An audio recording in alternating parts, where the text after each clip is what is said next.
The only way that a Russian government changes course is when it collapses. I don't see us being there yet. Doesn't mean we won't reach that point. And Putin has gutted the Russian elite over the last 25 years. There are probably only about 110, 120 people left with any sort of authority. Most of them are over 55. So we are looking at the final age of the Russian government, but that doesn't mean it's going to collapse on Friday. I'm not suggesting that the propaganda effort has not made gains, but they really have to go to kind of a lower tier of viewer if they're going to get any traction. The amount of time that most NATO countries had just kind of treated the alliance as a side piece really did erode confidence in the Americans and what the Europeans would do when the rubber would hit the road. And while I am certainly a strong supporter of the alliance, especially now because of the Ukraine war, and I've definitely seen a lot of the allies step up, unless there's a significant increase in European commitment and willing to get blood in the game, what Trump said may have been a little vainglorious, but that is the future. For NATO to function, it needs to be more than an American alliance. And in my first book, The Accidental Superpower, I talk about how the Americans are losing confidence in the alliance because of this issue.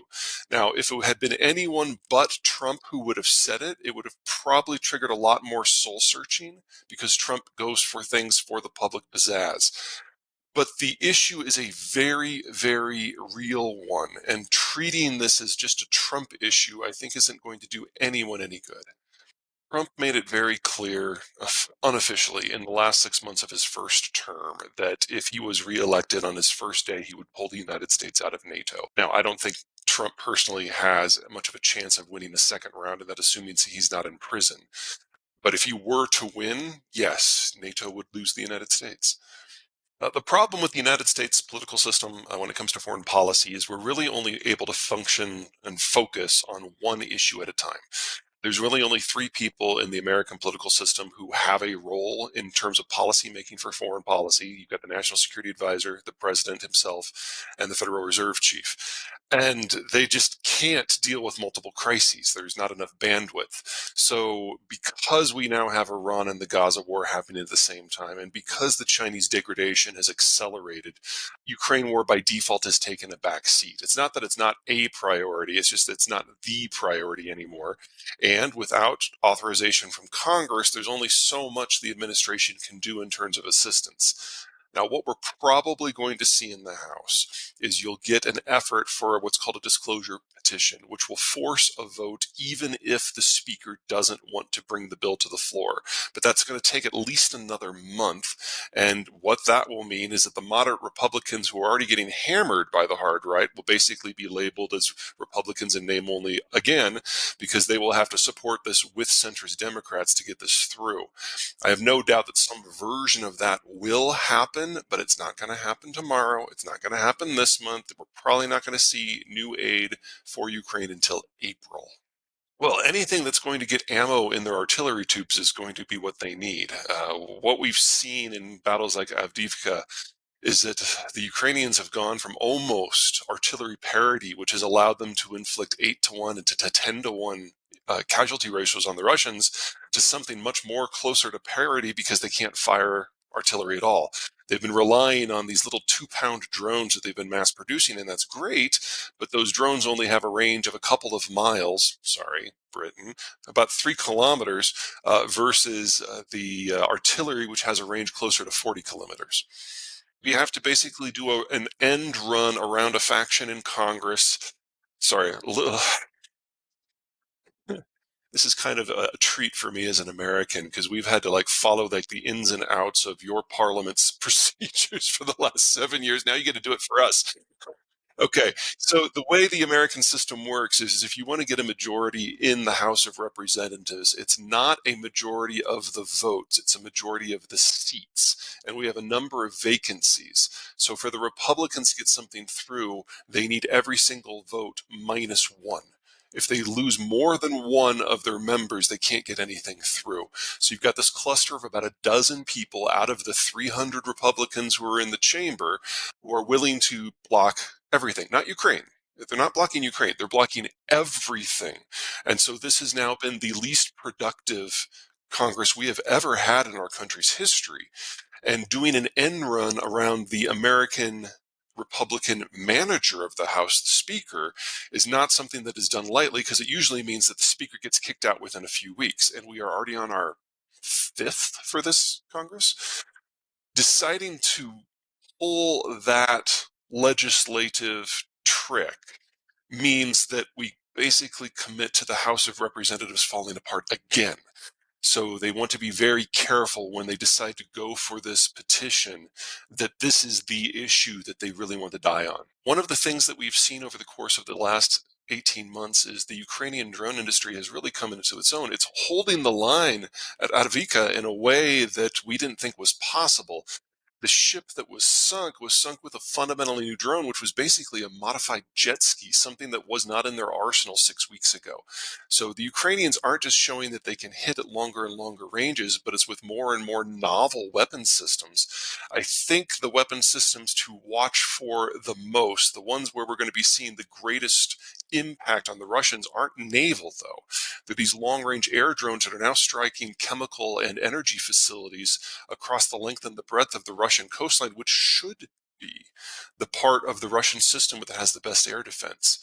Western sanctions have had an impact on Russian energy exports, but not nearly as dramatic as what the Ukrainians have done by hitting a few fuel depots and fractionating columns. Whenever you have a lot of changes in tactics and strategy, especially with the dynamism of the circumstances among the allies, you're going to want to have different people in different positions regularly.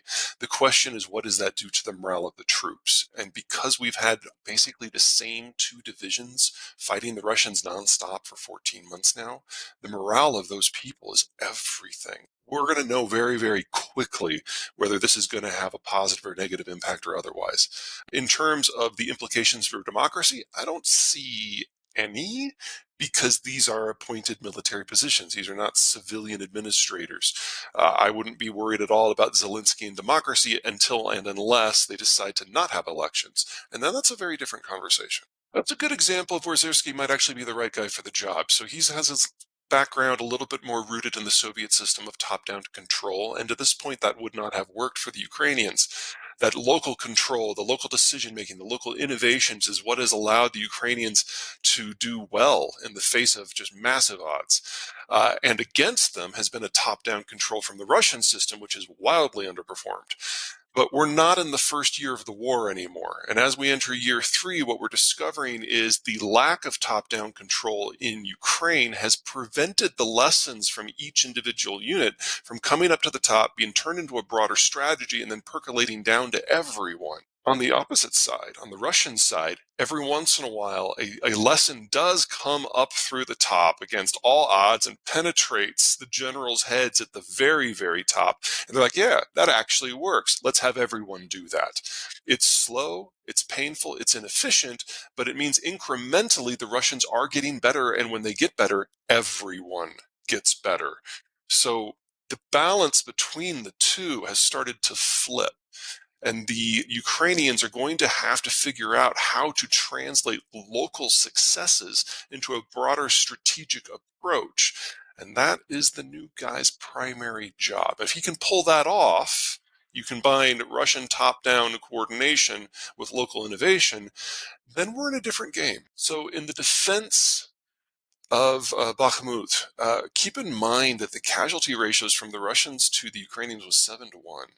So we can easily say that, he should have ordered a pullout earlier and to try to avoid some Ukrainian casualties. But we are at the moment in a war of attrition. And as long as we're in a war of attrition, those are exactly the sorts of numbers that the Ukrainians need. Anything less than that, honestly, is a loss for them, because the demographic overhang of the Russians versus the Ukrainians is so huge. So far at Avdiivka, we're probably looking at an even higher number, probably 8-1 to 10-1. That's exactly the position we need to be. As long as the Ukrainians are trapped in a battle of attrition, this is what has to happen. The ideal is that the Ukrainians will be able to turn this into a battle of movement. But in order to do that, they have to be able to break through the lines in the first place. And at the moment, they do not have the gear to do that. Is there no price too high for Russia? No, there is not. From the Russian point of view, unless they can achieve something similar to their old Soviet perimeter, their country's indefensible. And they're right. The Russian Federation on its own has 8,000 kilometers of exposed borders. But if they can advance through Ukraine into Romania, Poland, and the Balts, that shrinks from 8,000 down to about 800. And with their less competent military, that is something that they can plug. They're not necessarily fighting this war for this war. They're fighting this war in order to achieve a securable perimeter for when their demographics fall apart over the course of the next 20 years. It's not a stupid plan. And that means that the Russians will not stop until they reach there, or they're forced to stop. In terms of the hardware they have, yes, they've lost 3,000 tanks. That's probably the sum total of their entire pre-war operational inventory. But they have at least another 9,000 that they can refurbish in addition to anything they can bring online. So they can maintain this pace for at least another 8 to 10 years. And then there's also the manpower issue. Yes, they've lost dead and wounded probably close to 500,000 so far, but they have another 7 to 8 million men in their 20s that haven't fled yet. So again, 8 to 10 years is how long they can keep this up, and they will keep it up until they can't. You Brits have been duking it out with the Russians a lot longer than us Americans. You know how high their tolerance for pain is. Civil stability doesn't matter until the day that it does. The only way that a Russian government changes course is when it collapses. I don't see us being there yet. Doesn't mean we won't reach that point. And Putin has gutted the Russian elite over the last 25 years. There are probably only about 110, 120 people left with any sort of authority. And most of them are over 55. So we are looking at the final age of the Russian government, but that doesn't mean it's going to collapse on Friday. Well, the French keep saying that they want European sovereignty when it comes to defense issues. There's an opportunity here. But there's really not a lot that the Europeans can do in the short term, short being in the next several weeks, in order to change the American conversation here. What is required is a deep commitment to defense in the light of the idea that the Russians are coming for Warsaw and nukes are part of the conversation now. It's not just on the fringes. Now, we're seeing movement out of Germany. Just in the last week, they've announced that they're basically increasing their defense spending by almost a third, and at a single leap have managed to get back up over that 2% threshold that they've been avoiding for so long. That's a great step. Can you, you're a Brit, of course you can imagine what the German procurement system looks like when they decide to do that. That needs to happen in another dozen countries in Western Europe, not in Central Europe. The Central Europeans have already done that. The only way you're going to change the conversation of the United States if you make it numerically obvious that the situation has changed. Now, we have seen that to a degree with European funding for Ukraine. The Europeans have massively stepped up in the last year and are now providing significantly more aid than the Americans, even before the Americans had this congressional problem. But in terms of policy, the coordinating function of Europe in NATO versus the United States and NATO just broadly doesn't exist. And that's got to change. Well, from an American point of view who views himself as a bit of a historian, I see both. I both don't take this very seriously, and I'm very scared of where it might lead. The Germans have proven in times past, when they feel the need, that they can turn around their entire military complex, a military industrial complex, in a matter of months. And if the funding is now there, then it's just an issue of building the industrial plant, and that is something the Germans do better than anyone else in the world, including the Chinese. So, if the decision has been made, Germany is back in the game as a major military industrial player. In the case of the Ukraine war, that would obviously been an unalloyed positive. But as an American who knows his history, the idea of Germany being in the game as a military player in the center of Europe does make me a little nervous. So for this to work in a way that it doesn't generate the next problem, it has to not just be Germany.